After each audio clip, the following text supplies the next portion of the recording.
Hey Google, turn on studio light. Got it. Turning on the studio light. What's up guys? Welcome back for another video, and today we'll be having another parcel unboxing na galing kay EJS Toy Shop and Apparel by Sir Emery Turalde. Yan, another legit seller guys from Dumaguete City. So guys, if you're into buying pre-love items and pre-owned items like toys, diecast, figures, just follow his page and check his post for his items for sale, okay? So what we have here, this is an Hino wing van truck. Yan. Na pre-love lang guys. Hino truck to guys. So open na natin para ma-check na natin siya. By the way, yung Hino truck na to, ang design nito is yung 0123 X Doraemon. Yan. Doraemon truck. Yung the 0123 isa siyang trucking services sa Japan. Yan, ang company name niya is the Art Company. Tama ba? The Art Corporation. Okay, so open na natin to. Galing pa to ng Dumaguete City guys.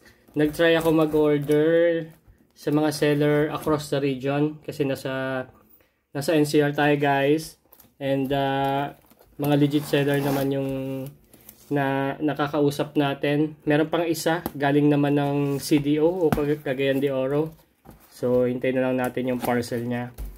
Mabilis lang din naman. This is shipped through Flash. Yeah, mabilis lang din. Siguro it took 5 days. Hindi ako sigurado, mga ganun. Upon check out ni Sir.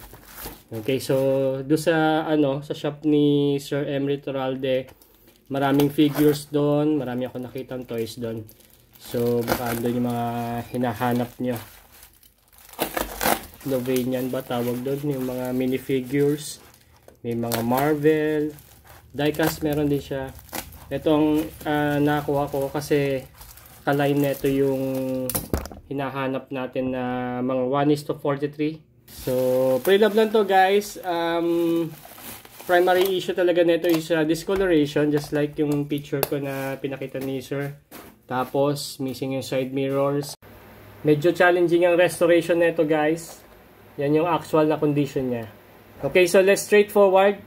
Ito siya, isa siyang Hino Ranger truck made by MTech. Yan, Japan yung guys. Ang scale nito is 1:43. Okay, yung nakikita nyong white dito sa head, this is diecast metal including tong bumper. Yan, ang plastic sa kanya is itong windshield niya saka side windows. Medyo tinted yung kulay, hindi siya clear. Kita pa rin naman yung details sa loob guys. Isa siyang right hand drive truck. Yan, Japan na truck. Tapos yung niya, yung headlight niya naka-acrylic naman na parang smoke. Yan, yung smoke yung kulay, yung plastic niya. Yan, tapos ito yung grills niya. In case may emblem dito ng Hino, Hino dito, Ranger dito, tapos may Ranger din dito. Yan, ito. Yung MTech, ganun ng nila, ang design nila dito, sticker lang siya. In case itong body, this is all plastic, including tong windbreaker niya.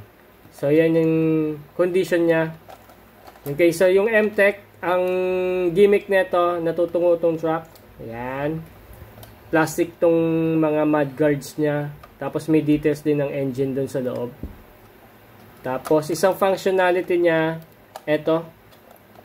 Nabubuksan to. Ayan. Kasi isa siyang wing van. Tapos, ayan, naitago pa tong mga box na, eto, yung supposedly parang cargo niya. Mga boxes, pang lipat bahay. Ayan, tapos meron isang sticker dito. Okay, itong design niya, this is Art Corporation, the 0123 na Doraemon. Yan, Doraemon yung pinaka nila, yung mascot nila. Okay, so yung 0123 sa Japan, isa siyang cargo tracking services. Parang dito sa Pilipinas, yung mga Lala Move saka Transportify. Yan, ganun siya. Okay, so itong body, this is plastic. Tapos yung gulong niya, rubber wheels naman yung gulong niya. Maganda yung klase ng details ng rubber wheels niya. May texture. Tapos yung rims niya is plastic na supposedly chrome plated. Yan, medyo may yellowish lang. Ganun talaga guys, this is vintage na. Yan, tapos may mga sticker pa dito. Itong ano niya, stoplight niya and signal lights.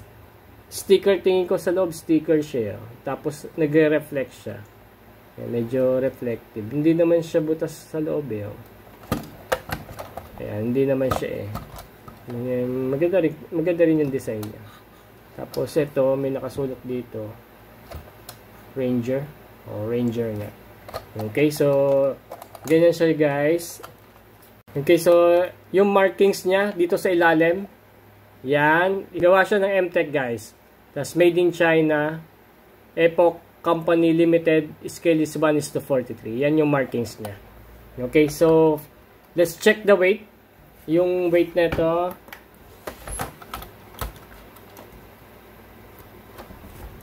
Yan. Okay, ang weight niya guys is 227 grams. Yan. Okay, for the size comparison, ito yung Fuso natin na Anpanman. Yan. So, parehas naman sila ng laki kasi parehas sila ng 1:43. Pero ito gawa to ng Diapet Agatsuma. Yan. Compare na rin natin yung craftsmanship ni Diapet Agatsuma versus kay MTech. Okay din naman si MTech. Maganda rin yung design niya. Realistic to guys. Scale model pa rin yan. Parehas lang naman ng ano eh. Pati yung haba nila parehas lang. Okay, by the way, etong Art Corporation, the 0123. Scale model to guys. Flash ko sa screen niya yung actual truck niya. Yan. Tapos may nakita pa ako isang product variation nito ni MTech na light duty truck. Yan, ganyan yung itsura niya guys. Pati yung actual na truck niya, yan yung itsura niya. Pero yung truck na ano yon, yung light duty truck na yan, parang katulad ng mga size ng N-series ko na light duty truck. Tapos ano siya, Isuzu yung truck niya. Isuzu yung dito na old model. Sige, tingin ko mga 2010 model yung itsura ng cowl niya. Yan. Okay, so dito meron akong N-series. Compare na rin natin itsura ni Fuso versus kay Isuzu. Yan, ito si Fuso. Yan, ganyan yung mga pagkakaiba nila. Ito, 1:43 rin to guys, pero since na light duty truck siya, mas maliit siya. Tapos sila magkasing laki nito nung ng Diapet Agatsuma na Fuso. Yan, magkasing haba rin sila. Yan. Kasi medyo mga medium duty truck na to eh. Mga gantong klase. So, ayan siya guys. If you like more of this Diecast toy review, just follow my page. I have a TikTok, Facebook, and YouTube account. I'll see you for the upcoming video and goodbye.